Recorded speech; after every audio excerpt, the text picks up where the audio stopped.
नमस्कार. संवाद अर्थपूर्ण आयुष्याचा या मालिकेतील 22व्या भागात आपले सर्वांचे मनापासून स्वागत. आज आपल्याबरोबर संवाद करायला आलेत कुडाळहून डॉक्टर प्रसाद देवधर. माझ्या मते मी 10-12 वर्षापूर्वी त्यांना भेटलो होतो. आम्ही दिवाळी पहाट करायचो मुंबईत. गगन सदन तेजोमयचा त्यांना ध्यास सन्मान दिला होता. त्यावेळी त्यांचं सगळं प्रोजेक्ट बघायची संधी डॉक्टर विनय सहस्रबुद्धेंमुळे आली.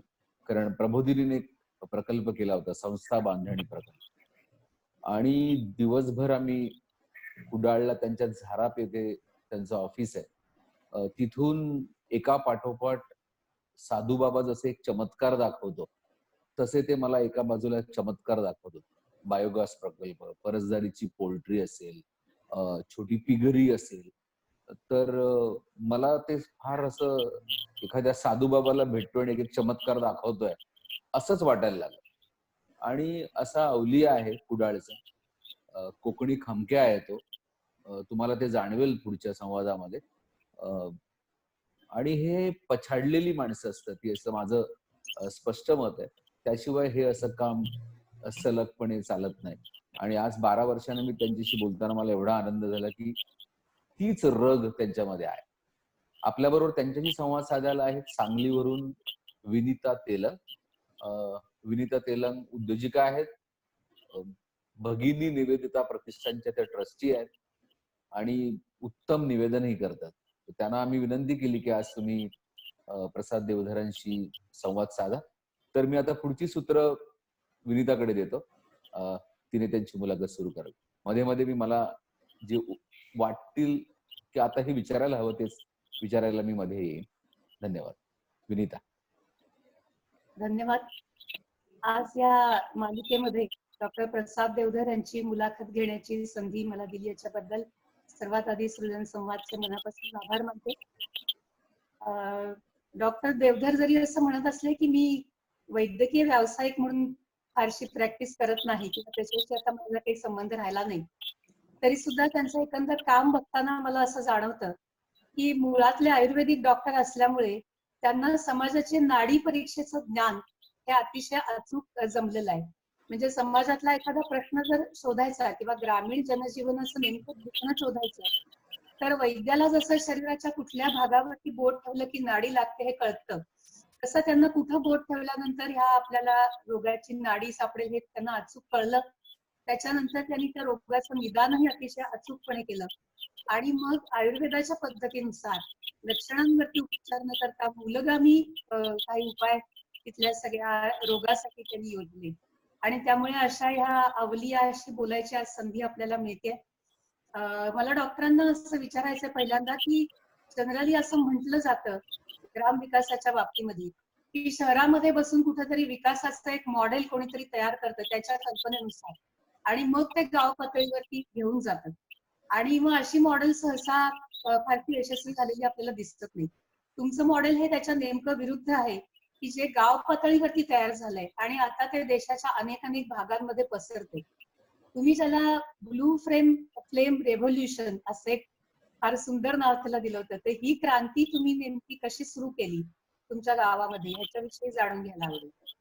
त्याची पहिली 5 वर्ष मी दवाखाना गावामध्ये चालवला होता, झाराप गावामध्ये. आणि तुम्हाला सगळ्यांना माहिती आहे, डॉक्टर साधारण पेशंटला 2 प्रश्न विचारतो, तुला काय झालंय आणि तू काय करतोस. आणि त्याच्यातला एक प्रश्न डायरेक्ट अर्थशास्त्राच्या संदर्भातला आहे, किती पैसे तुझ्याकडनं मी घेऊ शकतो. तो स्पेसिफाईड करतो, मी अमुक करतो आणि माझं अमुक पॅकेज आहे. पण जो आपला अन्नदाता आहे त्याची भूमिका मात्र ही आहे, काही नाही शेती करतो. आणि भगीरथची सुरुवात खरं तर त्या प्रश्नाच्या उत्तरातून झालेली आहे, कारण हे उत्तर अस्पष्ट करणार आहे. म्हणजे एखादा शेतकरी जेव्हा सुसाईड करतो, आत्महत्या करतो, तेव्हा ती ब्रेकिंग न्यूज होते. पण मी नाही शेती करतो ह्याच्यामध्ये एक अंडरलाईन सुसाईड आहे, क्रॉनिक सुसाईड आहे. तो रोज मरतोय, कधीतरी त्याच्या मेल्याची बातमी येते. मला असं वाटतं हे अस्वस्थ करणारं होतं.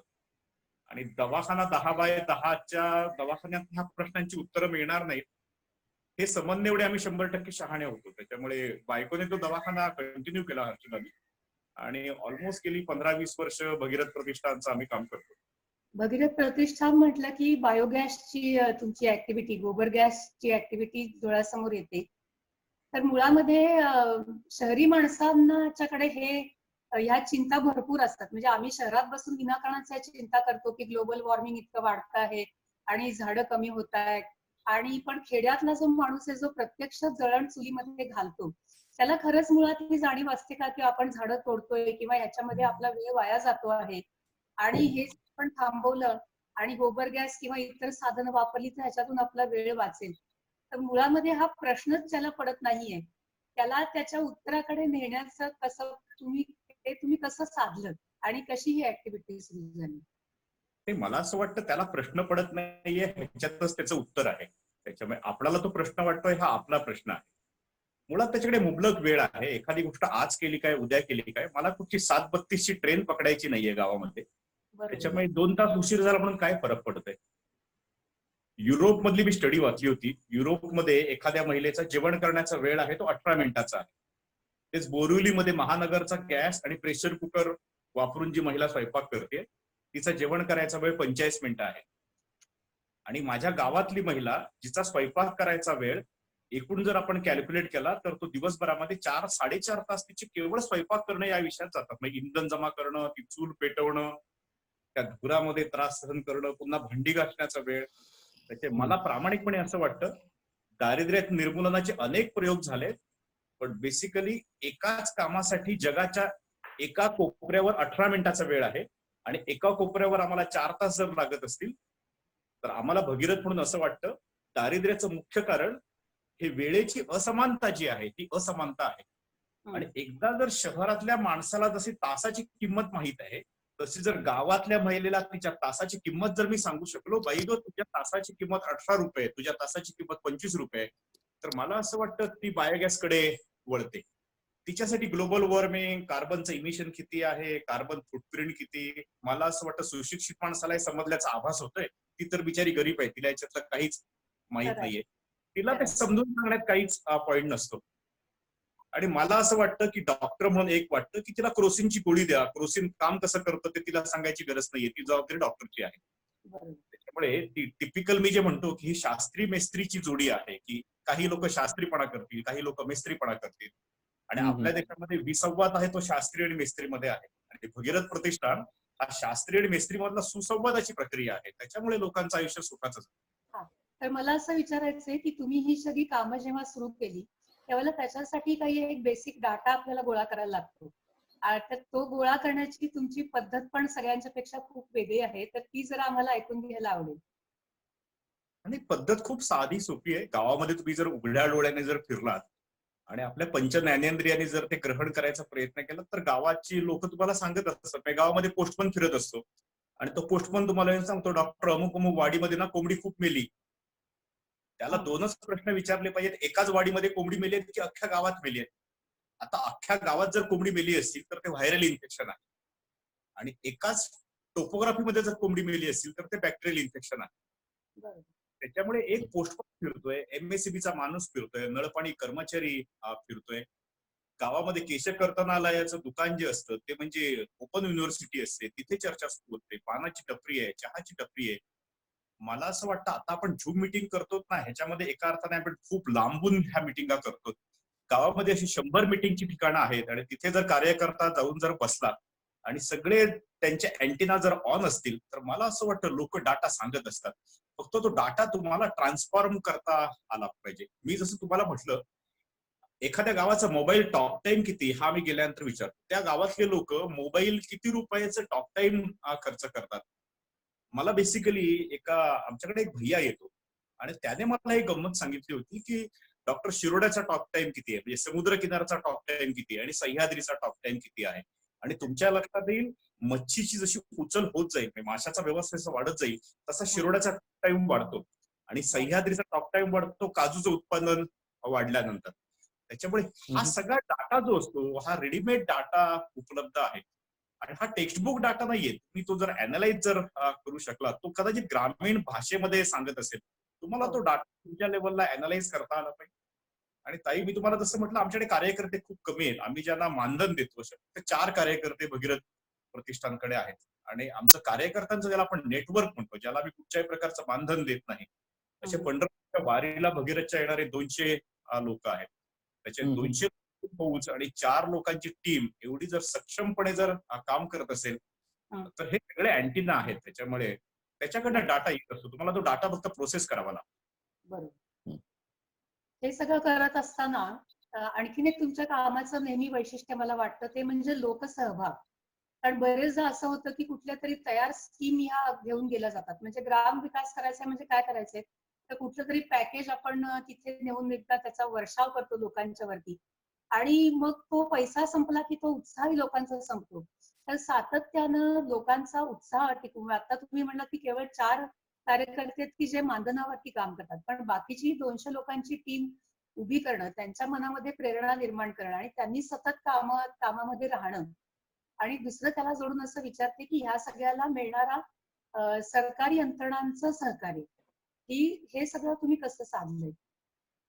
हे मला दोन दोन दोन गोष्टी तर प्रामाणिकपणे सांगायचे आहेत. भगीरथचं काम सुरू व्हायच्या आधी मी डॉक्टर अशोक कुकडेंकडे लातूरला होतो. भूकंपाच्या मागे पुढे हाऊस पोस्टसाठी मी होतो. नंतर प्रॅक्टिस सुटल्यानंतर गुजरातचा भूकंप झाला, तेव्हा गुजरातच्या भूकंपात आम्ही मदत कार्यासाठी गेलो होतो. हा. आणि तेव्हाची मला घटना आठवते. एकदा दिवे लागणीची वेळ होती संध्याकाळची आणि एका महिलेकडे आम्ही गेलो. आम्ही सगळे डॉक्टर लोक होतो. आमच्या अँब्युलन्स मध्ये खूप गोष्टी होत्या आणि आपल्याला तो आविर्भाव असतो ना, हमारे पास सब कुछ है. त्या आविर्भावात आम्ही तिला विचारलं होतं, ताई तुला काही पाहिजे का, की आमच्याकडे सारं काही आहे. तेव्हा ती गुजरातची महिला आम्हाला विचारत होती, डॉक्टर साहेब आपके पास माचीस है. आणि तेव्हा माझ्या लक्षात आलं नीड बेस वेगळी असते. म्हणजे आमच्याकडे क्रोसिनच्या गोळ्या होत्या, आमच्याकडे पीठ होतं, आमच्याकडे साखर होतं, पण चूल पेटवण्यासाठी जी चिंगारी लागते ती चावीची माशी आमच्याकडे नव्हती, ज्याची किंमत आहे 50 पैसे. आणि कुठच्याही गोष्टीची किंमत ही उपलब्धतेवर ठरते. तर माझ्याकडे माचीस नाहीच आहे तर तिच्यासाठी मी बिनकामाचा आहे. माझ्या बुद्धीमुळे तिची चूल पेटणार नाहीये. तिची चूल पेटण्यासाठी तिची गरज काय आहे ती ओळखली पाहिजे. त्याचे मला थंडी वाजते तर मला ब्लँकेट देण्यापेक्षा मला बिस्किटचा पुढा गरज आहे. कॉस्टिंग वाईज जर बघितलं तर ब्लँकेटची किंमत ₹250 आहे आणि बिस्किटाची किंमत ₹4 आहे. त्याच्यामुळे मला जर थंडी वाजत असेल तर मला ब्लँकेट पेक्षा त्याच्या भगीरथने कधी वितरणाचे कार्यक्रम केले नाहीत. आम्ही नीड असेसमेंट केली आणि नीड प्रमाणे त्याप्रमाणे जर तुम्ही जर मॉडेल जर केली, कारण सप्लाय बेस्ड मॉडेल फेल जातात. त्याच्यामध्ये पॅसिव्ह प्रोसेस आहे. नीड बेस्ड मॉडेल कधी फेल जात नाही. त्याचे भगीरथ नीड बेस्ड असेसमेंट करतात. नीड ओळखायला मला कदाचित वेळ लागतो, तो वेळ लागलाच पाहिजे. तो वेळ जर पुरेसा तुम्ही केला नाही तर भीती ही असते तुम्ही सप्लाय बेस्ड मॉडेलकडे जा. पण ह्या सगळ्यामध्ये असं एक वाटतं की खरोखर सरकारने बऱ्याच योजना केलेल्या आहेत. ग्रामीण भागासाठी असतील, अगदी तळागाळातल्या लोकांच्यासाठी असतील. पण त्या त्यांच्यापर्यंत पोहोचणं आणि त्यांनी त्यांचा लाभ घेणं याच्यामध्ये ह्या सगळ्या नेटवर्कमध्ये कुठे कुठे जे काही बोळे बसलेले आहेत, ते बोळे काढण्याचं काम तुम्ही भगीरथ म्हणून केलंय का? नाही नाही, मला मला बोळे बिळे असा शब्द वापरायला आवडत नाही एवढ्यासाठी. सरकारी यंत्रणेमध्ये एक कार्यकर्ता लपलेला असतो, तुम्हाला तो कार्यकर्ता शोधता आला पाहिजे. म्हणजे आम्हाला जसं आम्ही सांगतो व्हिटॅमिन डी डिफिशियन्सी आहे, कॅल्शियम कमी आहे, तसं मला गेल्या 15-20 वर्षात सरकारी यंत्रणेबद्दल मला एक वाटायचंय त्यांच्यामध्ये संवेदनशीलता डिफिशियन्सी सिंड्रोम आहे. जी सेन्सिटिव्हिटी लागते त्याची कमतरता आहे. ती कमतरता काय आहे तर त्यांना पुढे जाऊन फीडबॅकच दिलेला नाहीये. म्हणजे बरेचदा सिंधुदुर्ग जिल्ह्यामध्ये मी आतापर्यंत 5-6 लाख किलोमीटर फिरलोय. म्हणजे मी हे सगळं फिरून झाल्यानंतर आठवड्यात नाही तर मी त्याला सत्संगाची मिटिंग म्हणतो. दर गुरुवारी मी सिंधुदुर्ग जिल्हा बँकेमध्ये जातो. तिथे अनिरुद्ध देसाई जिल्हा बँकेचे सीईओ आहेत. त्यांना सांगतो मी आठवड्याभरात काय काय समाजामध्ये फिरून बघितलं ते. आणि मग ते विचारतात मी बँक म्हणून काय करावं असं तुला वाटतं. तेव्हा मी तिथे एकदा म्हटलं की सर ह्या गावामध्ये 200 कुटुंब आहेत आणि त्याच्यापैकी 100 लोकांना बायोगॅस बांधायचे आहेत. त्यांना 20 लाख रुपये कर्ज लागेल, प्रत्येकी 20,000 प्रमाणे. ते म्हणाले आम्ही देतो. आणि मोकळेपणाने सांगायचं झालं तर आतापर्यंत 10 कोटी रुपयाची कर्ज ह्या बायोगॅसच्या कामासाठी सिंधुदुर्ग जिल्हा बँकेने दिली आणि आमचा एनपीए रेट 0 आहे. ह्याच्यातलं एकही कर्ज आमचं थकीत नाही. त्याचे मला असं वाटतं अनिरुद्ध देसाई कदाचित जिल्हा बँकेचे सीईओ असतील, पण ते माझे चांगले मित्र आहेत ना. आणि मला असं वाटतं मला फेविक्विक जसं माहितीये, फेविकॉल माहितीये, तसं मला माहितीये संवाद हे साधन असं आहे की जे माणसं जोडतं आणि तो जोड कधी तुटत नाही. तो जोड जर तुम्ही गव्हर्नमेंट मशिनरीशी करून घेतला तर मला असं वाटतं गव्हर्नमेंट जे काम करू शकतं ते आपण नाही करू शकणार. त्याच्यामुळे आपण जर आपलं सॉट अनालिसिस केलं तर गव्हर्नमेंटची स्ट्रेंथ काय आहे तर प्रचंड मनुष्यबळ. कदाचित ते 10 ते 5 काम करेल, पण त्याच्यापैकी 10 ते 5 जर त्यांनी काम केलं मिरॅकल का ऑफर. आपण मनीषा म्हैसकरांची कामाची पद्धत बघितलंय. आपण कसं म्हणू शकतो गव्हर्नमेंट मशिनरी इफेक्टिव्ह काम करू शकत नाही, पण मला असं वाटतं त्याच्यातला कार्यकर्ता हुडकला पाहिजे. आणि लाईक माइंडेड लोक एकत्र येतात. म्हणजे आज भगीरथ बरोबर कितीतरी गव्हर्नमेंटचे ऑफिसर आहेत जे खूप डेडिकेशनली काम करतात. आणि ते मला नेहमी सांगतात की प्रसाद, भगीरथ मध्ये आल्यानंतर आम्हाला खूप बरं वाटतं, आमच्या कामाचं इथे चीच होतं. मला असं वाटतं हे हुडकलं पाहिजे आणि ते भगीरथ हुडकलं. बरोबर. मला जसं याला तुमचं जोडूनच एक प्रश्न विचारायचा आहे प्रसाद, की आपण ज्यावेळी मागे भेटलो होतो ते मला आठवतंय आता. Correct me if I am wrong. आता ही गोबर गॅस झालं तयार. मग ते बिघडतं. मग त्याला एक इंजिनिअरिंग आस्पेक्ट असेल किंवा कार्यकर्ताच असेल, जो तुम्ही कॅटलिस्ट हा शब्द वापरला होता त्यावेळी. 10-12 वर्षापूर्वी आपण भेटलो तेव्हा, की तो त्या बाईला कळत नाही आता हे चालू कसं करायचं? काहीतरी बिघाड झाला त्यामध्ये. तिला ते कळत नाही बिचारीला.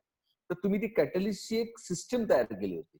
ठीक आहे. कारण तेच महत्वाचं आहे. कारण इतर गावामध्ये गोबर गॅस बांधतात, टॉयलेट बांधतात आणि तो अर्धवट पडून राहतो. कारण they don't know how to use it, one, and they don't know how to maintain it. तर ते तुम्ही एक कॅटलिस्ट सिस्टम उभी केली होती. ती तुम्ही पोल्ट्रीमध्ये पण केली आहे. ती नंतर बोलू आपण. हो. म्हणजे ठीक आहे. That is what is needed. Basically biogas हा राष्ट्रीय कार्यक्रम आहे. 1982 पासून आपल्या देशामध्ये सुरू आहे. साधारण दरवर्षी 1,00,000 बायोगॅस केंद्र सरकार बांधण्यासाठी केंद्र सरकार अनुदान देतं. त्याच्यातले 15,000 बायोगॅस महाराष्ट्र बांधतं आणि त्याच्यातले 1,000 बायोगॅस आम्ही सिंधुदुर्ग जिल्ह्यामध्ये बांधतो. आतापर्यंत आम्ही साधारण 8,500 बायोगॅस सिंधुदुर्ग जिल्ह्यामध्ये बांधले. आणि आमची बायोगॅसची हेल्पलाईन आहे. म्हणजे तुमचा बायोगॅस बंद पडला की तुम्ही हेल्पलाईनला फोन करा. विदिन 24 अवर आमचा कार्यकर्ता तो बायोगॅस जाऊन रिपेअर करतो. कारण बायोगॅस आणि मोबाईलमध्ये बेसिक फरक असा आहे की मोबाईल मी उचलून नेऊ शकतो, मी बायोगॅस उचलून नेऊ शकत नाही. त्याच्यामुळे तिथपर्यंत पोहोचला पाहिजे. म्हणजे जसं डॉक्टर व्हिजिट करतो पेशंटकडे, तसं बरोबर. आम्ही बायोगॅसचा बेअरफूट डॉक्टर केलाय, मोबाईल हेल्पलाईन केली आहे. आणि आज तुम्ही गुगल जर केलं बायोगॅस म्हणून तर भगीरथचं नाव येतं. त्याच्यामुळे लोकांना आता माहिती आहे की बाबा हे बायोगॅस वाले आहेत. त्याच्या आमचं बायोगॅसची हेल्पलाईन खूप चांगली चालते. आमचा बायोगॅसचा सक्सेस रेट 98% आहे. म्हणजे 2% आमचा फेल्युअर रेट आहे. आणि आम्ही अलर्ट होतो 4%च्या वर फेल्युअर रेट गेला. कारण टेक्नॉलॉजीमध्ये 4% फेल्युअर रेट हा एक्सेप्टेड असतो. 4%च्या वर जर फेल्युअर रेट जात असेल तर मला असं वाटतं पुन्हा रिडिफाईन केलं पाहिजे. आम्ही पुन्हा सगळ्या गौंड्यांना एकत्र करतो, त्यांची असेसमेंट करतो, त्यांचं स्वॉट अनालिसिस करतो, त्यांना टेक्निकली नो हाव दाखवायचा प्रयत्न करतो. आम्ही आमच्या गौंड्यांना विजापूरचा गोल घुमट दाखवायला जातो. आता गोल घुमटाचा आणि बायोगॅसचा परस्पर विनोदची संबंध काहीच नाही.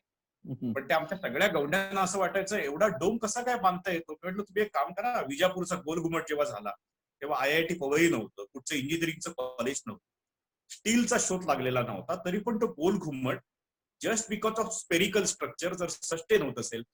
त्या गौंड्याने आल्यानंतर मला सांगितलं, डॉक्टर आता भाषण बिषण पण आम्हाला समजलं गोल घुमट बांधायला इंजिनियरची गरज नाही, आमचं आम्ही करतो. मी तुम्हाला जे म्हटलंय ना ते शास्त्री आणि मिस्त्रीची जोडी, एकदा जर त्याला शास्त्रीने सांगितलं तू लढ, त्याला ना मागे कोणतरी कणखर हात लागतो. भगीरथने आमच्या गौंड्यांना तो कणखर हात दिला. आणि त्यामुळे आमचे बायोगॅस मध्ये बेसिकली जेनेटिकली तो फेल्युअर असतो. बायोगॅस बांधल्यानंतर 3 वर्ष पेटला आणि नंतर जर तो बंद पडला तर तो 100% रिपेअर होऊ शकतो. मायनॉर प्रॉब्लेम असतात. जसं मोबाईलमध्ये प्रॉब्लेम असतात तसे बायोगॅस मध्ये प्रॉब्लेम असतात. ते रेक्टिफाईड होऊ शकतात. आणि एकदा बायोगॅस चालतो असं लक्षात आल्यानंतर लोक ते रिपेअर करतात. आपण टीव्ही कधी बंद पडलेले बघतो का? नाही बघत. डीप बाबतीत तर आपला अनुभव असा आहे की त्या महिलेच्या डोक्यामध्ये बसलेलं आहे की 22 दिवस झाले रिचार्ज मारला पाहिजे. आम्ही जर बायोगॅस त्या लेव्हलला जर देऊ शकलो, युजर फ्रेंडली जर करू शकलो, आणि ती टेक्नॉलॉजी आहे, फेल्युअर रेट असणार, पण फेल्युअर करेक्शन सिस्टीम आमच्याकडे आहे. आमचा मोबाईलचा डॉक्टर संतोष तेली म्हणून आहे, तो रोज साधारण बायोगॅसचे कॉल घेत असतो, ते बायोगॅस रिपेअर करत असतो. आणखीन एक विनोद जी आम्ही गोष्ट केली, RET नावाची पोस्ट आम्ही क्रिएट केली, रुरल एनर्जी टेक्निशियन.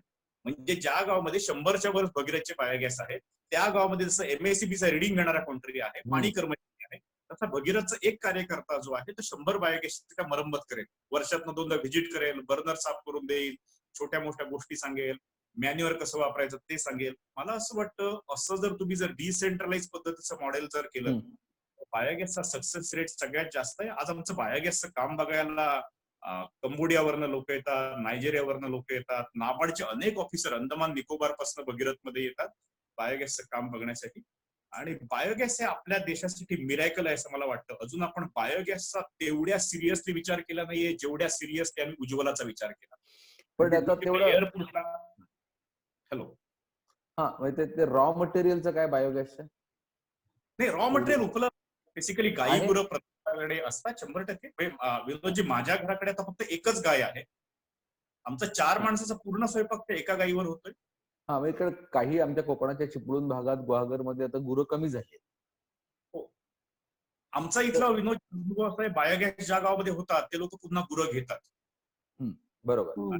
मला 100% सांगतो, माणसाचं आणि गुराचं नातं एवढं घनिष्ठ आहे की कधीतरी तो गुरं विकून टाकेल, पण आयुष्यातल्या एका टप्प्यावर तो पुन्हा गुरं विकत घेतो. कारण त्याला त्या जनावराच्या पाठीवर हात ठेवल्यानंतर ते जे थर्र आहे ना, ते माणसाला अधिक माणूसपणाकडे नेतात. त्याच्या आमचा इथला अनुभव असा आहे, लोक जनावरं पुन्हा घेत आहेत बायोगॅस.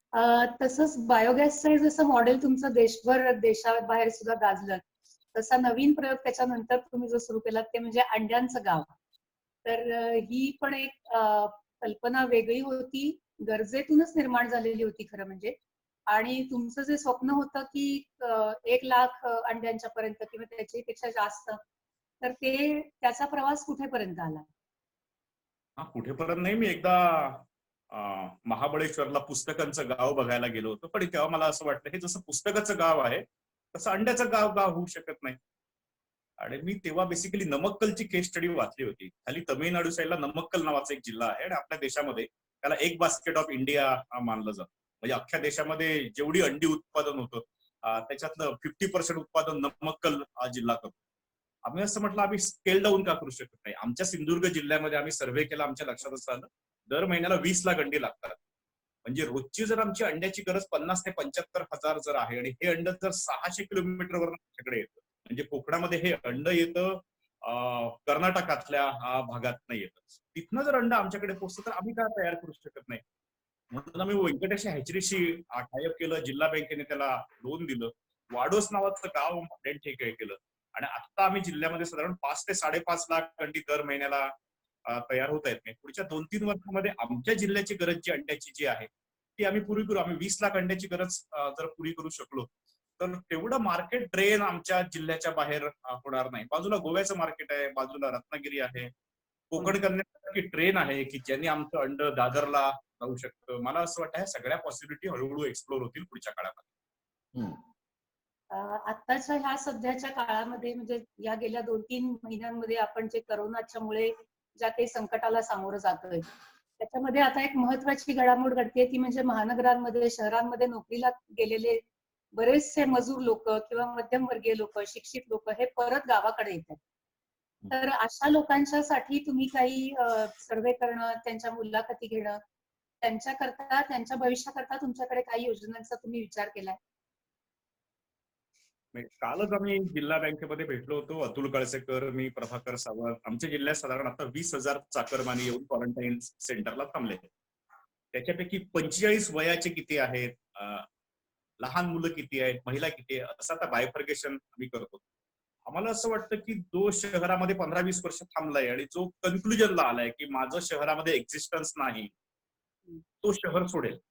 ज्याला अजूनही शहरामध्ये थांबून स्ट्रगल करायचं आहे तो शहर सोडणार नाही. आणि मी मोकळेपणाने सांगू, शहर आणि व्यसन एका अर्थाने मला सारखं वाटतं. म्हणजे एकदा जर शहरात राहायची तुम्हाला जर सवय झाली असेल तर जसं व्यक्ती व्यसन सोडत नाही तसं शहर सोडणं वाटतं तेवढं सोपं नाहीये.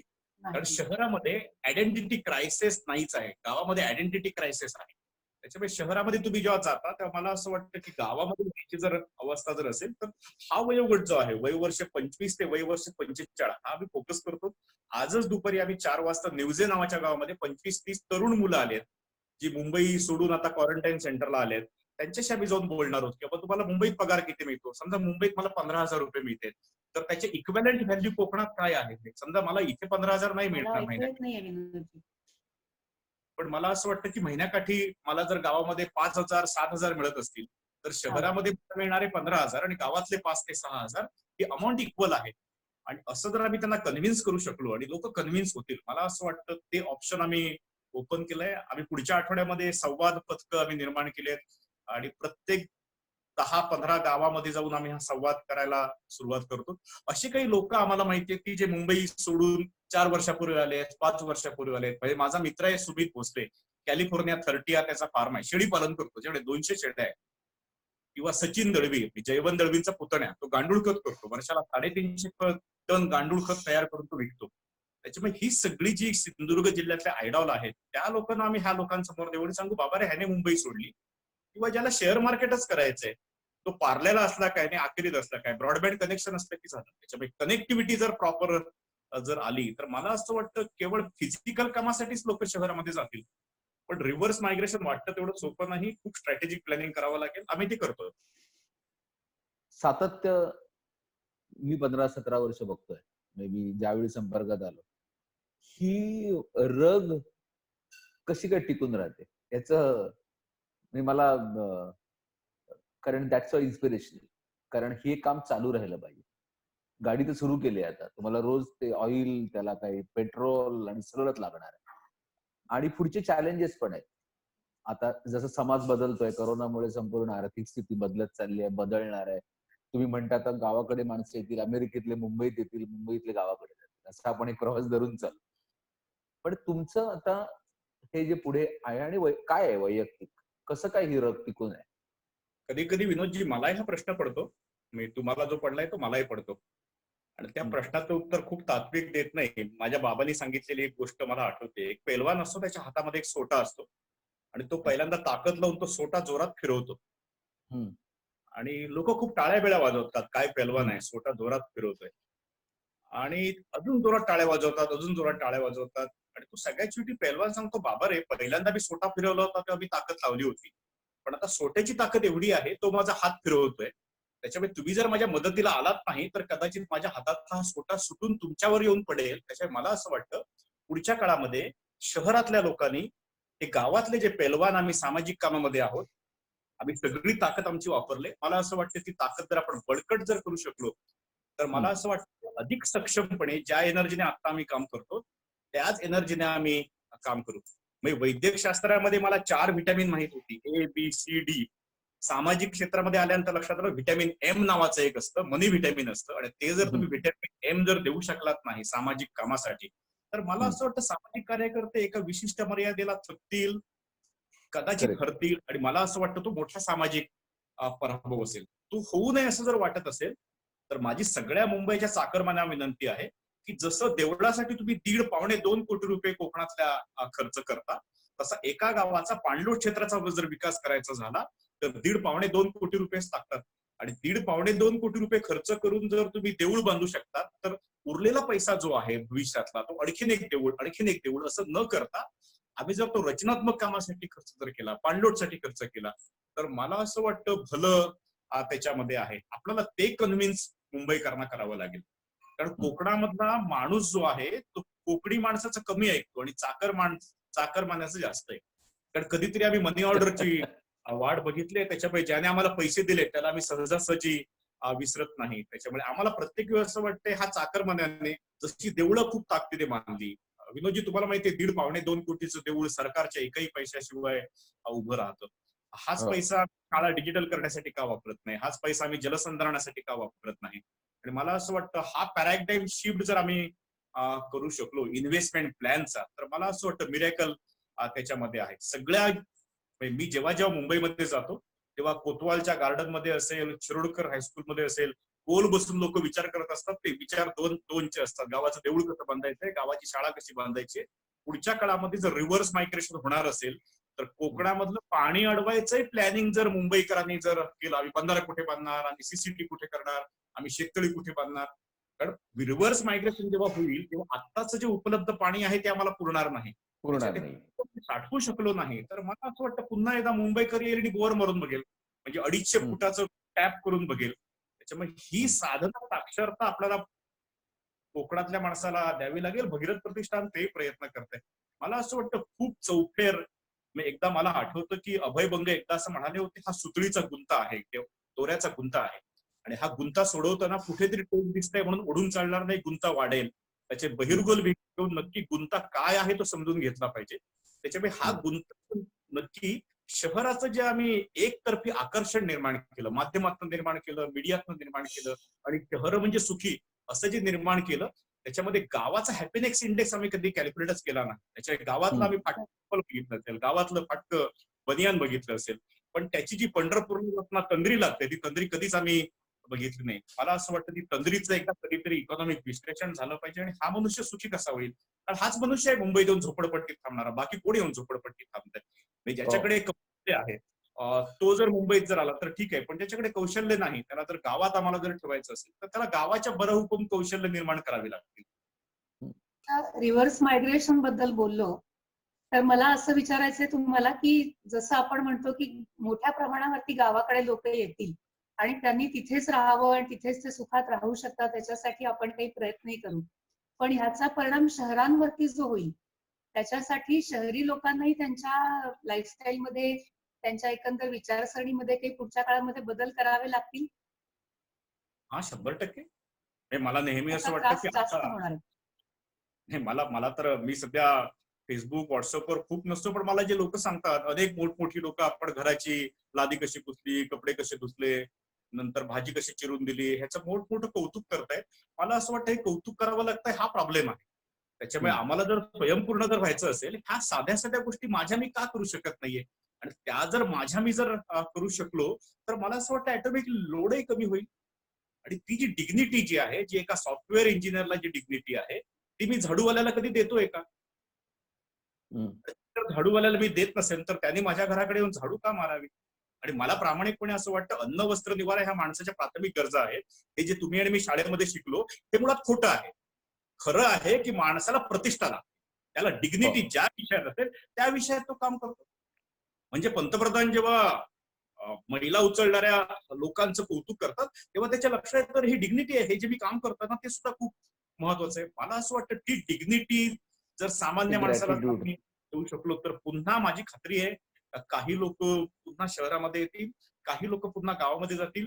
हे रिव्हर्स ट्रेन सारखं आहे, काही लोक ट्रेन मधनं उतरणार, काही लोक ट्रेन मध्ये चढणार. त्याच्यामुळे मला असं प्रामाणिकपणे वाटत नाहीये रिव्हर्स मायग्रेशन हे एका अर्थाने भावनिक अपील आहे असं मला वाटतं.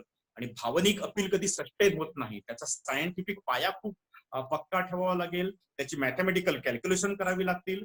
आणि ती केल्याशिवाय जर शहरातली लोक गावात जर आली तर मला असं वाटतं त्या लोकांची ससेवलपट होईल. आणि शहरातलं आयुष्य खूप साधं सोपं आहे, गावातलं आयुष्य खूप कठीण आहे. प्रतिकूलतेमध्ये जगायची सवय असली पाहिजे. आणि मला असं वाटतं ती सवय जर नसेल तर शहरातल्या लोकांनी शहरात थांबवून गावात याचा अट्टहास करायची गरज नाही. खरोखर जर उर्मी असेल तर गावात यावं.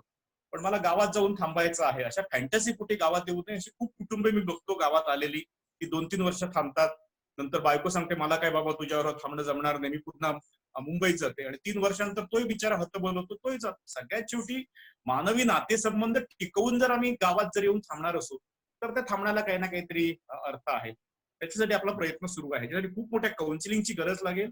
मी जेवढ्या आता स्पष्ट शब्दात सांगतोय तेवढ्या स्पष्ट शब्दात सांगावं लागेल. त्याच्या गोड बाजू तुम्ही जर ग्लोरिफाईड करत जर गेलात तर मला असं वाटतं ती समाजाची मोठी फसवणूक असेल. खरंय. आणि त्यामुळे तुम्ही नेहमी जो शब्द वापरता की गावामधनं गावांची अशी अवस्था का झाली तर गावांमधले सारस्वत बाहेर निघून गेले. आज शहरामध्ये आपल्याला त्या अर्थाने सारस्वत की सारस्वत म्हणजे बुद्धीने विचार करणारा. आज शहरामध्ये आपल्याला असं वाटतं की बुद्धीने विचार करणारे लोक आहेत, पण त्यांना सुद्धा त्यांच्या विचाराची दिशा थोडीशी बदलायला लागेल का?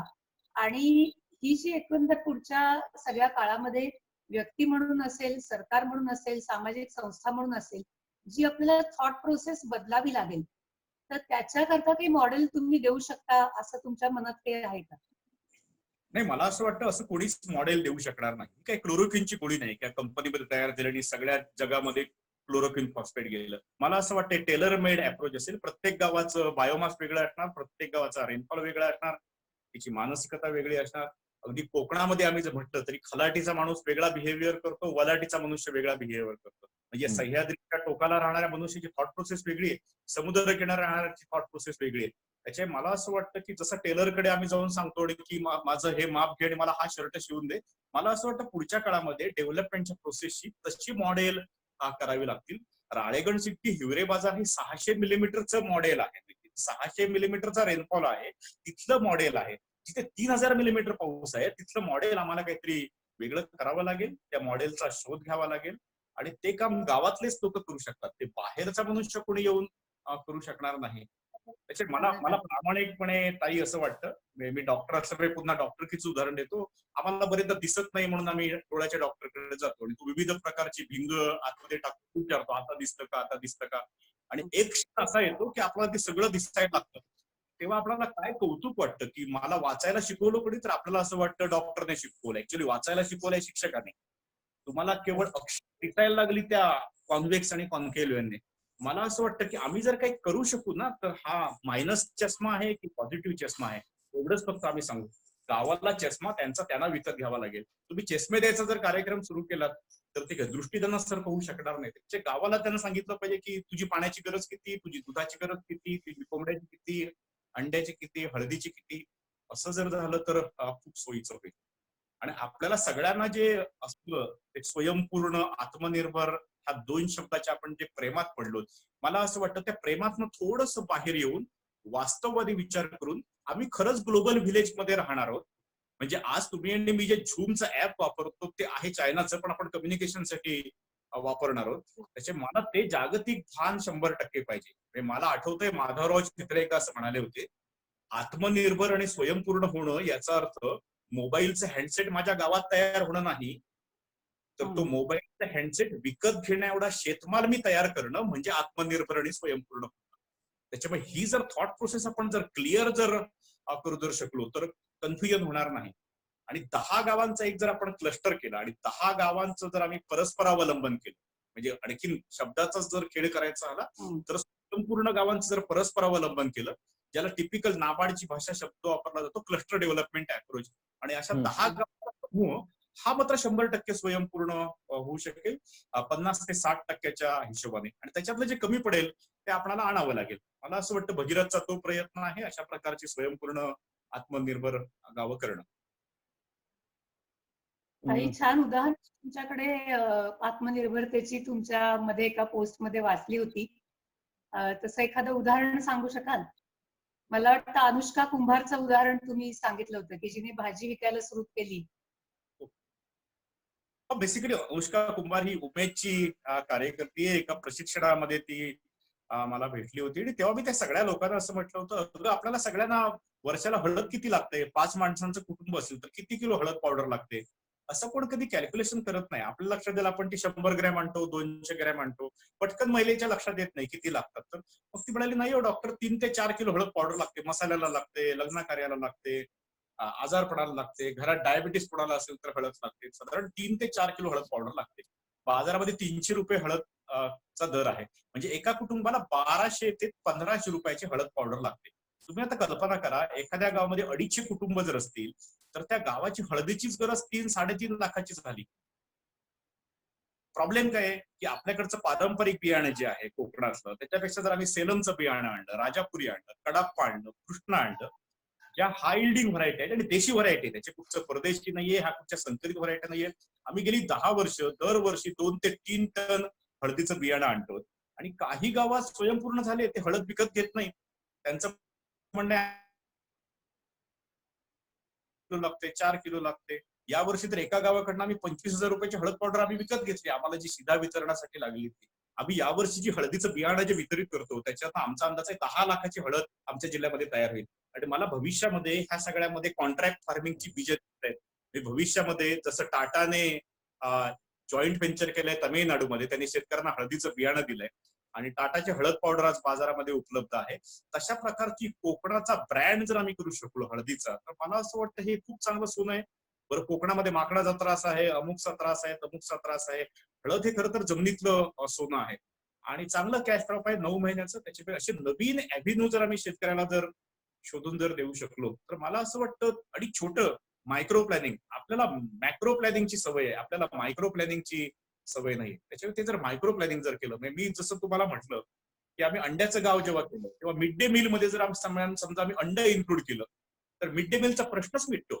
म्हणजे कुठून तरी नागपूरवरनं मला सोयाबीन आणायचं आहे आणि ते माझ्या गावातल्या अंगणवाडीला द्यायचं आहे. हा मुळातच अव्यापाराशी व्यापार आहे. त्याच्यामध्ये ट्रान्सपोर्ट कॉस्ट आली, त्याची कार्बन फुटप्रिंट वाढतो. त्याच्यापेक्षा महिला बचत गटांना तुम्ही कोंबडी द्या. आम्ही एका गावामध्ये करून बघितलं. आम्ही एका गावामध्ये 1,500 कावेरी जातीची कोंबडी दिली आणि एक कोंबडं एका वर्षामध्ये 180 अंडी देतं. तुमच्या लक्षात येईल त्या गावाची प्रोटीनची गरज पुरीच होते गावामध्ये. त्याला बाहेरून काय आणायची गरज पडणार नाही.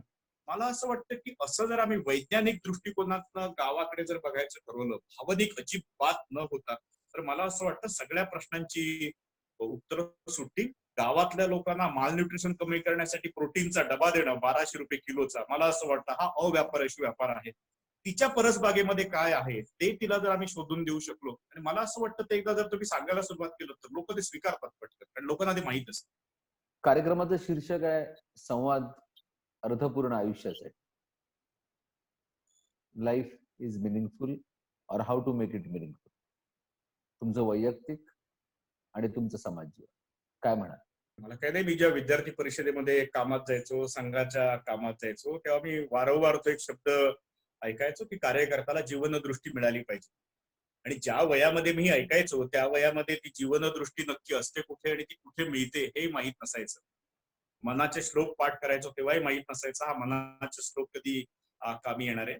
मी शाळेत असताना कीर्तन ऐकायला जायचो, मी शाळेत असताना पंढरपूरची वारी बघायचो, मी शाळेत असताना अनेक गोष्टी बघायचो, संघाचे अनेक प्रचारक मी बघितलं.